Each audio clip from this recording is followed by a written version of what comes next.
what does this current situation mean for the recruiting cycle for 2021s and 2022s at high academic programs?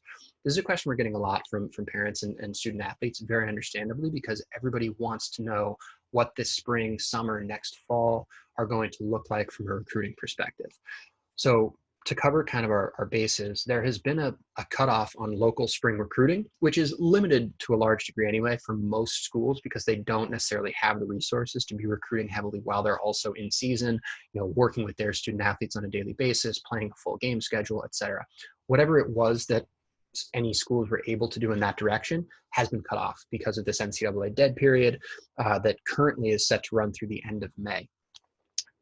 There also could be a truncated summer schedule. There's some talk that possibly the NCAA is going to extend this dead period. They haven't made that decision officially yet as of today, May 3rd.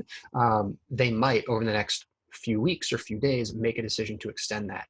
So one really key thing is coaches really need to be efficient over a shortened recruiting cycle this spring and summer. Their spring recruiting, whatever it was, has been clipped. Their summer schedule might look very different than they thought it was going to, and they really need to get as many coaches as they can out on the road to see as many players as possible so that they can still make these recruiting decisions.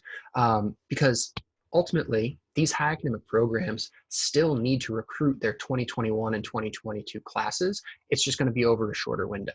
Right now, the bulk of the programs that we work with Head First Honor Roll have spots in their 2021 recruiting class. Some have filled them up. If you look at some of those Power 5 schools that we do host, some of them have filled the majority of their 2021 class. But if you look at the Division threes and the really high academic D1s, you look at the Ivy League, the Patriot League, some of those types of schools, they still have spots in their recruiting class, and they rely on the early summer window to make some of those commitments and make some of those recruiting decisions. So what does that mean for them? During a shortened recruiting cycle, it doesn't mean that they're going to make more off the wall, spur of the moment decisions about their recruits. They need to be just as comfortable about their recruiting decisions, but in a shorter time frame. So what does this mean for student athletes and for coaches? It means that coaches want to have access to data, analytics, and video, as well as seeing players play.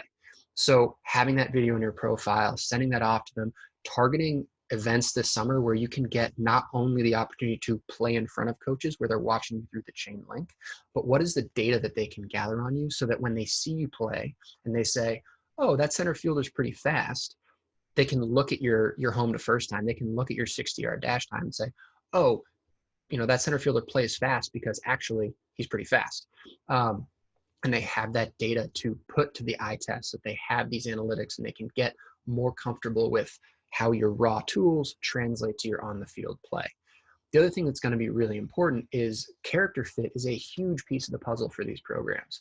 And so targeting places where once it is allowed and possible and safe in whatever manner it might take, targeting face-to-face engagement and direct interaction with college coaches is going to be really key. They can love you on the field, but they still need to get a sense of, at these high academic schools, what your transcript looks like, what your scores look like, what your character and family and what the culture fit that you might offer to their program is.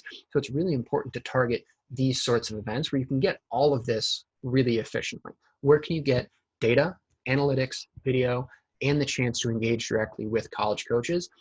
That's what you need as a student athlete, because that is what college coaches need to make these decisions comfortably in their recruiting. They're still going to need to be recruiting 2021s. They're still going to need to be looking at 2022s and 2023s and starting to build out their recruiting boards for these years. But they're going to need a bit more this summer in a more truncated time frame to be able to make some of these decisions as they move forward. And so they are targeting efficiency. And so you also should be targeting efficiency.